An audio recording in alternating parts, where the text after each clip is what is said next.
Hey everyone, this is Kevin the Entrepreneur, and I am sharing a special, I guess it's a special programming. It's not a typical Entrepreneur video that we are showing. I have created this special intro to introduce it, but otherwise this video is not Uber related, and it is not commentary. It is a vlog, because I actually have a vlogging channel. There's not a lot of content on it yet, but I have been slowly updating it. Me and Katie have been, and, we on Sunday went to this museum, the Museum of Failure, and we had a good time, and we filmed it, and then I spent a lot of time editing into this 30-minute video. It's not short, admittingly, so if you have to go away and come back and watch it later, that's perfectly fine. But I uploaded on that channel, and I kind of decided, you know what, there's not a lot of subscribers here, there's certainly not a lot of views. What would be an interesting way to share and promote the other channel? And I have a few channels, but how do I specifically promote this one without it being obnoxious? And this episode seemed like a pretty good reason, or a pretty good way to do it, because there is a lot of tech discussion in the video, so it doesn't necessarily seem completely out of place with the Entrepreneur content, in the sense that I have been moving the channel more towards technology discussion and news and commentary, and so having a vlog where I talk about the past failures of technology, well, that makes a little bit of sense. So I have decided to upload it here. It's the full episode.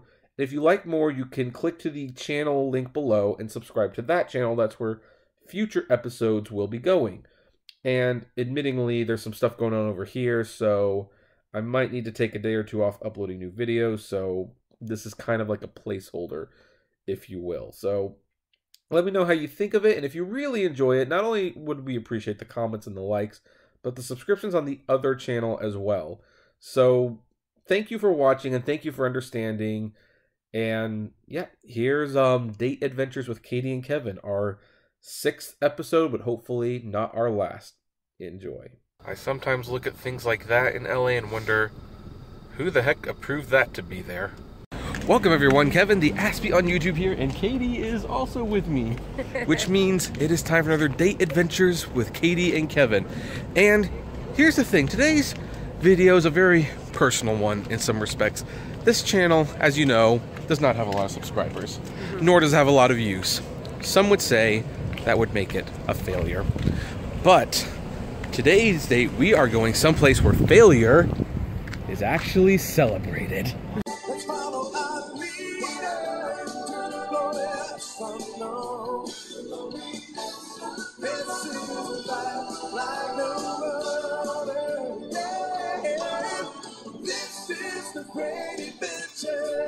Yes, today we are going to be visiting the Museum of Failure.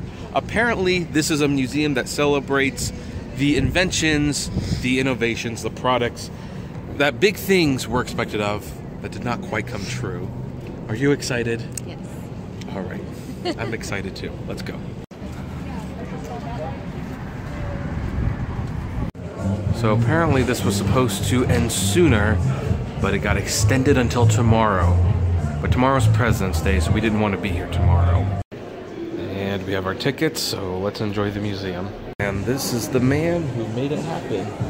Dr. Samuel West, a psychologist from Norway. It's like, according to the reasoning for making the museum, everyone fails, period. At some point, it's in our human existence, it's going to happen, it's life. No one sets out to fail, but when you do fail, you can often find humor in the experience. Do you find humor in your failures? That said, a bigger name who is not afraid of failure is Oprah Winfrey. Think like a queen is not afraid to fail. Failure is another stepping stone to greatness. Hopefully she keeps that in mind if she runs for president. And here we have a wall of failed Oreos.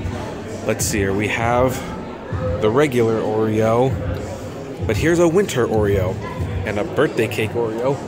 I actually see the mint Oreos in the store sometimes. I don't know why that's there. But the hot cocoa Oreo and the peanut butter Oreo, the flavor. There's a Cinnabon where? Cinnamon. Oh, Oh, there is a cinnamon bun Oreo, and a red velvet Oreo, and a double stuffed heads and tails Oreo where you have waffles and syrup. Waffles and syrup, and a Peeps Oreo, and a Swedish fish Oreo. Chocolate strawberry Oreo. Before we move on, I almost forgot to get the filled cupcake Oreo and the key lime pie Oreo. Would you want either of those? Chocolate strawberry. There's also a PB&J Oreo. That's like a little peanut butter and jelly sandwich, though. Would you eat a Swedish fish Oreo? No. Okay. There's a blueberry pie Oreo, and I've seen the Halloween Oreo, but that seems more like a holiday thing than anything else. And we have the cookie butter Oreo, the cookies and creamer that makes it the mega stuff. I remember the mega stuff. Yeah. Or the candy corn Oreo. Oh. So Apple pie. Yep. And a cinnamon bun Oreo. I think we saw that already. So of these Oreos, which ones would you want to actually have? The cookies and cream. Any others? No. No? You don't want the Peeps Oreo? No, my mom would. Oh, okay. You gotta love the description of the Oreo wall, too. A large variety of mutations of a product are tested on the market and only the most popular survive. There are over 22 variants of Oreo cookie flavors to choose from. Why not try them all on National Oreo Cookie Day on March 16th? I actually remember donating Kickstarter money to this. It was an all-in-one electric card that stored all the swap data from the 8 different debit and credit cards onto one device. Coin then let consumers select which stored credit card to use at will. It was pretty innovative thinking. However, the first generation of Coin was plagued with bugs and was too thick to fit in many ATMs, meaning you still had to carry your regular cards, which of course defeated the entire point of it. The second generation didn't improve that much, and consumers balked at paying Coin $100 when their smartphone transactions were free. In the end, Coin didn't make a lot of sense or sense. Now, this is a unique failure, Kodak, because many people remember Kodak was actually a successful company, but this is a unique failure in the Museum of Failure, because Kodak invented the digital camera, which some would say, well, why would that be a failure? But here's how it was a failure, because Kodak made money off film and disposable cameras primarily, and they invented the very thing that would kill their company. Oh. How's that for a unique failure? That's crazy. Now this is an item that I don't remember seeing, but I'm kind of fascinated by it. The Philips Interupt was supposed to be a personal communicator specifically for girls. Philips even involved children during the design phase, hoping girls would be into it.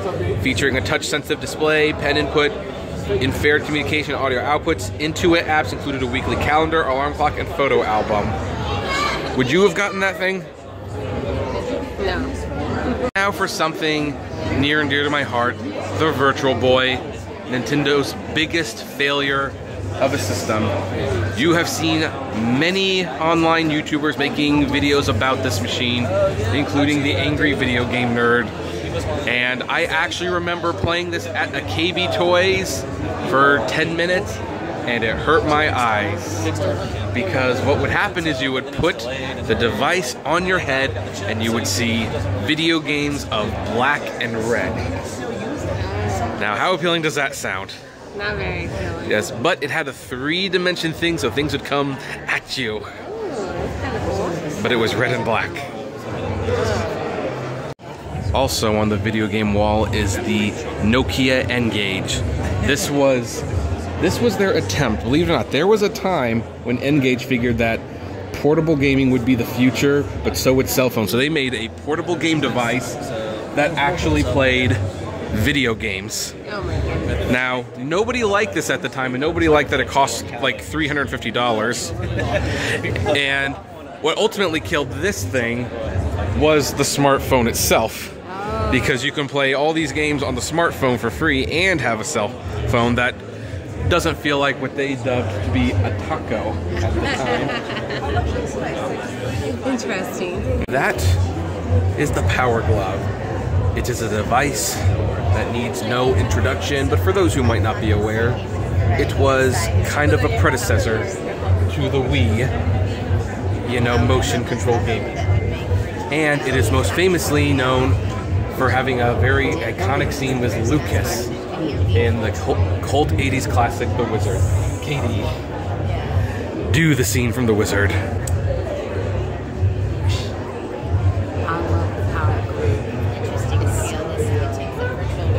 Also, for those of you who say virtual reality is a thing, beware.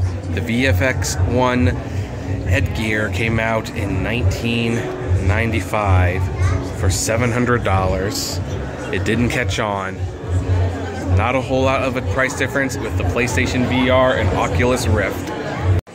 And our final inclusion, I think, for video games is thegame.com.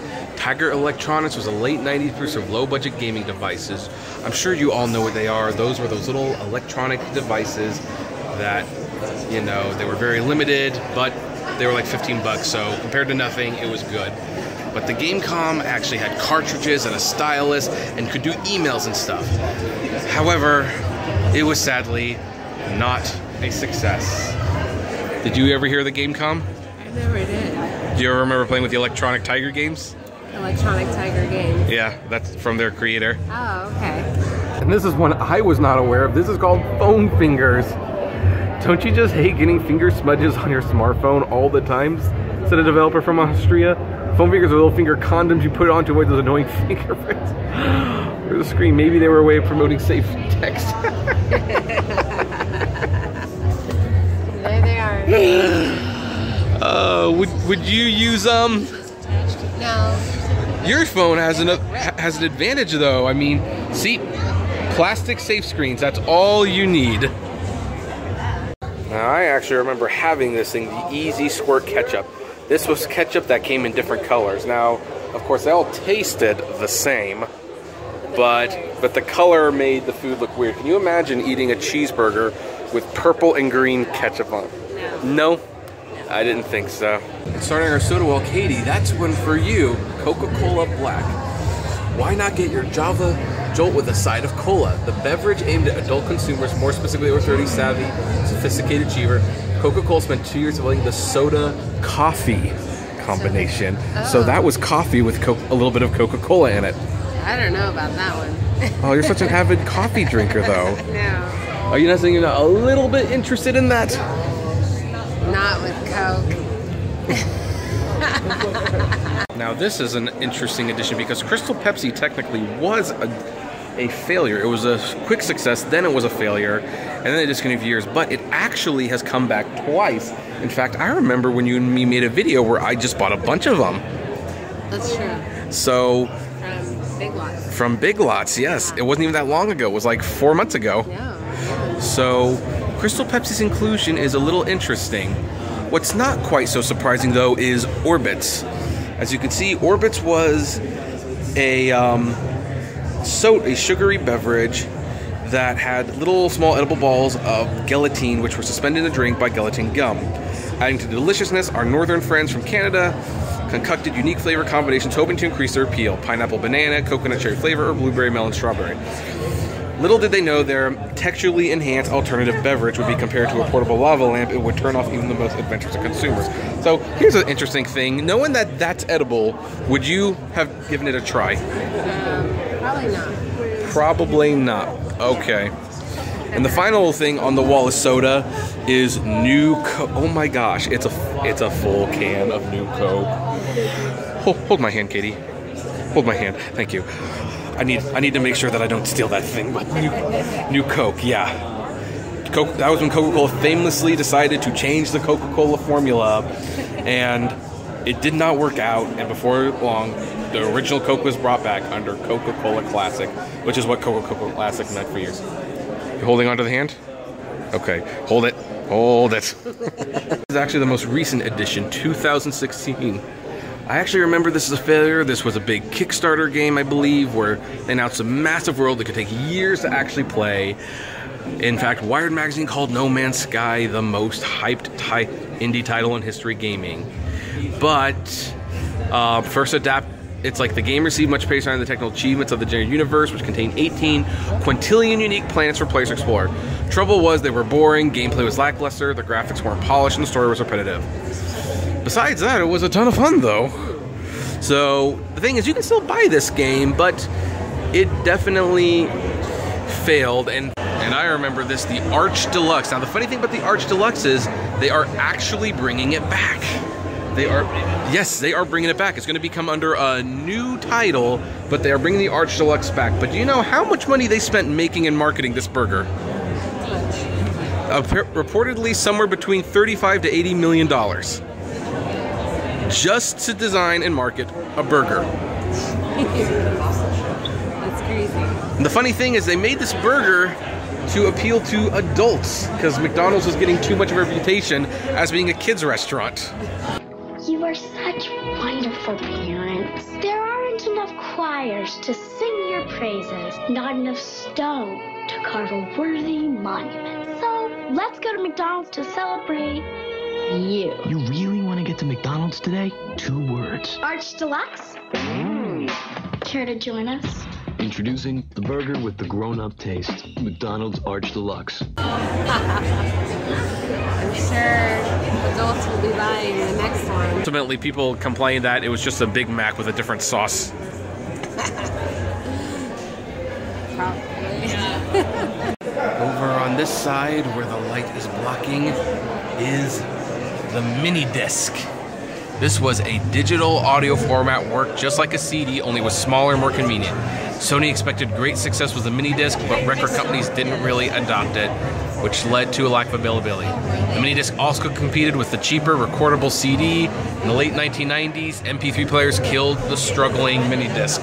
Would you have wanted a mini disc? Possibly. Possibly?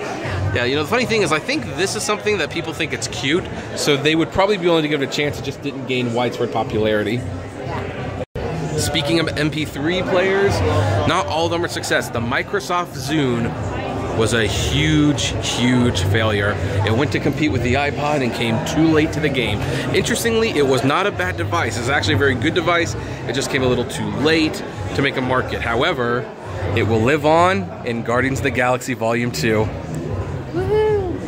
Now just show me how to work this thing. Well, the turny thing there makes the songs go up and down. Made by primitive people. That is Show you primitive. some of my favorites. It's got Traffic. That's really good. They have some good songs. Thin Lizzy is a group I like a lot. There's a lady on there named Alice Cooper that I like a lot. She seems kind of angry, but kind of like stuff we felt when we were kids, you know.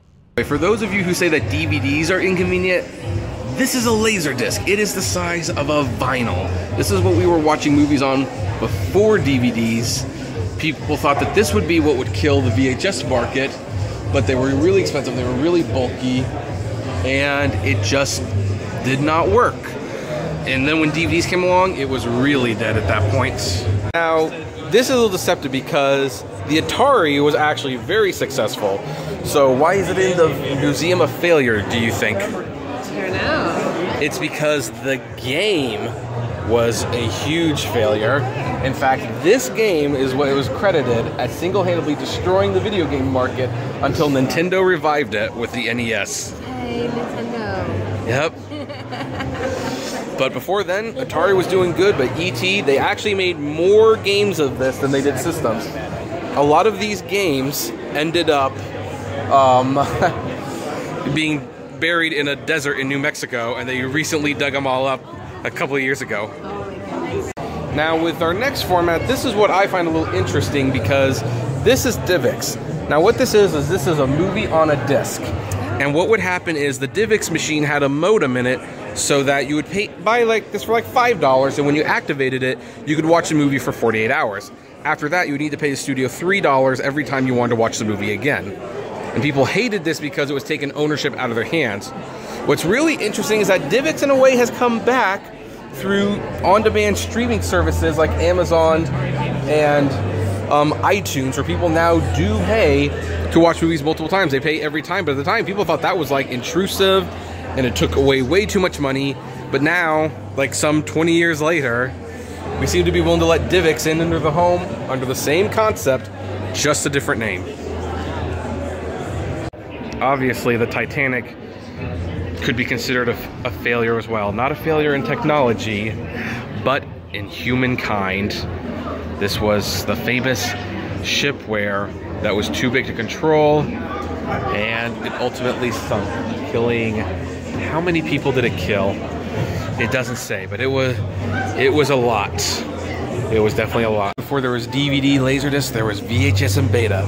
Beta, which was a Sony title, had better quality movies and smaller cassettes, but it was just way more expensive. People didn't care about the quality, they just cared about the price.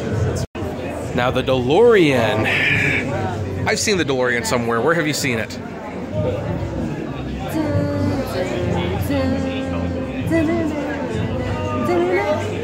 That's right. It is the Back to the Future car. And Back to the Future may have been a successful movie. It's actually your favorite, I believe. One of my favorites. But the car itself, not so much a success. Wait a minute, Doc. Are you telling me that you built a time machine out of a DeLorean?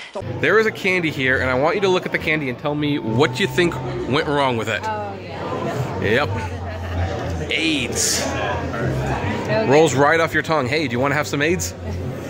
I don't think anybody does. Yep. So according to this, why take diet pills when you can enjoy AIDS?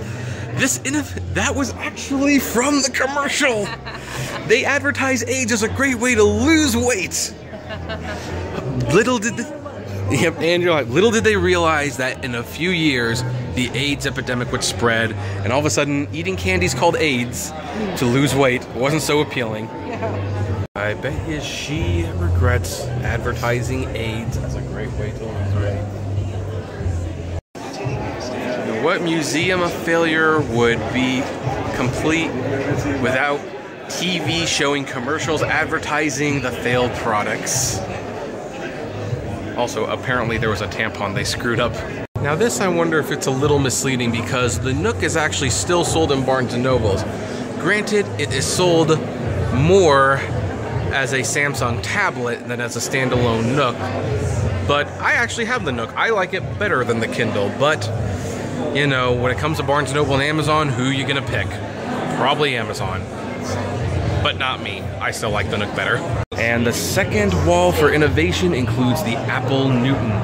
This was the first revolutionary product that Apple made after ousting Steve Jobs. One of the first things he discontinued as well when he came back. Also, we have the Letco, known in Chinese as the Happy Ecosystem. Let's see here. This was a far too aggressive move to conquer unfamiliar US markets. What does this thing even do? I think it's a streamer.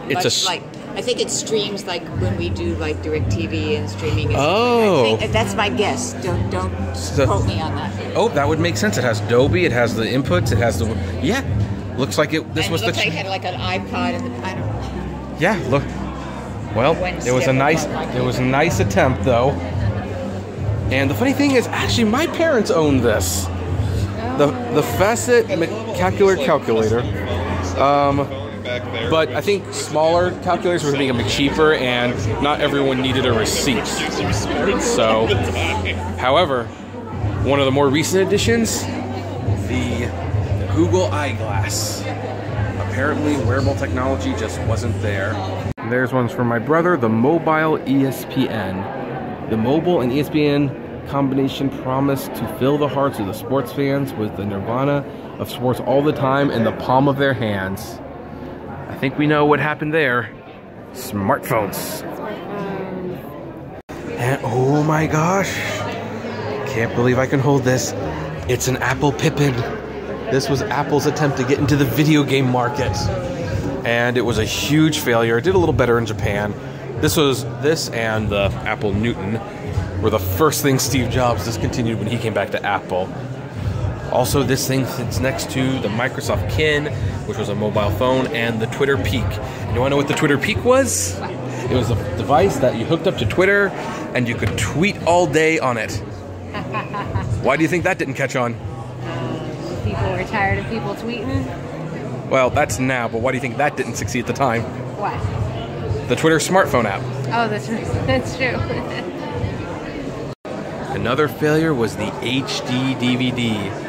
Got into the format war with Blu-ray, Some people wanted HD to win, including myself early in the day, but Blu-ray won. I still have many of these movies though. I made a video showing all of the movies that I have on HD DVD, and I will simply have to link to it below in the description. Looking over at the description, regular DVDs use a red laser. The blue laser used in HD formats was an innovation because it increased the amount of data. Sorry. Oh, no problem.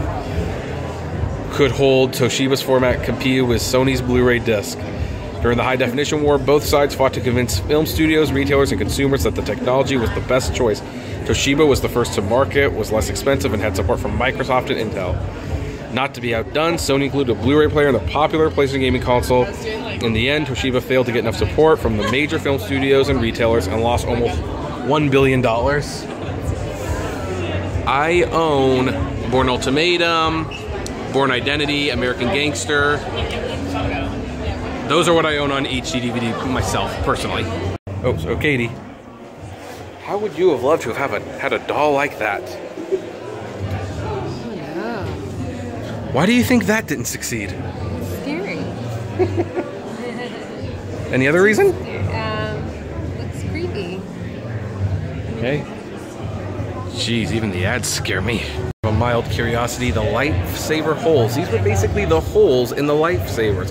Kind of like how you get donut holes, these were the lifesaver holes, but they didn't quite tick. Unofficially, they were pretty much Tic Tacs.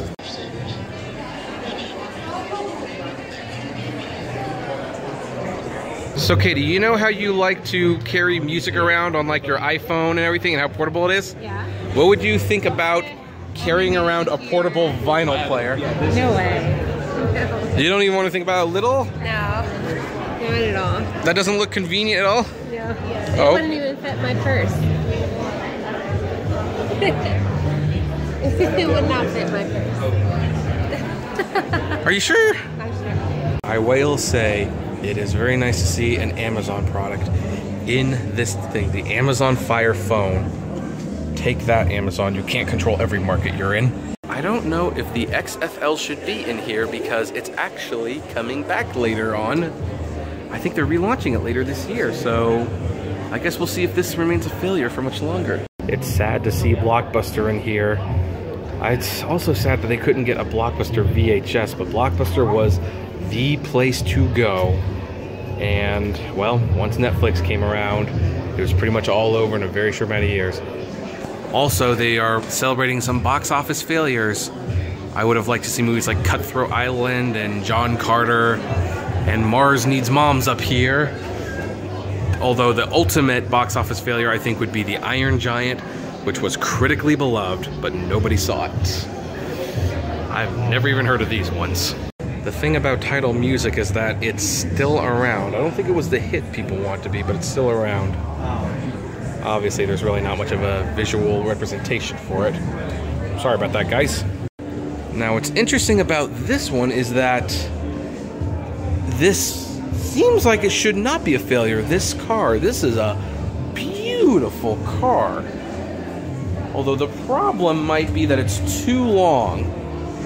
This is actually a lot longer than your average car, so something tells me it's very hard to steer, and that might have been what did it in. Can you see yourself driving this? It would be fun. Okay, do you think you'd be able to steer it effectively? Probably not. And of course, we end our little vlog of the Museum of Failure with arguably the greatest failure, success of all, Donald Trump. Now, of course, we're not talking about the presidency, although that may be in question in a few years, but Donald Trump has had many, many failures in his life, and regardless what you think of him, there is something to be said about a man who fails so many times and yet still is very successful, which I think is the ultimate point of the Museum of Failure. As some of his quotes, there are some that can do nothing but win at failure, which makes it difficult to pick just one over another. Here we are, a few of Trump's previous attempts at making America great again, long before he signed the Oval Office.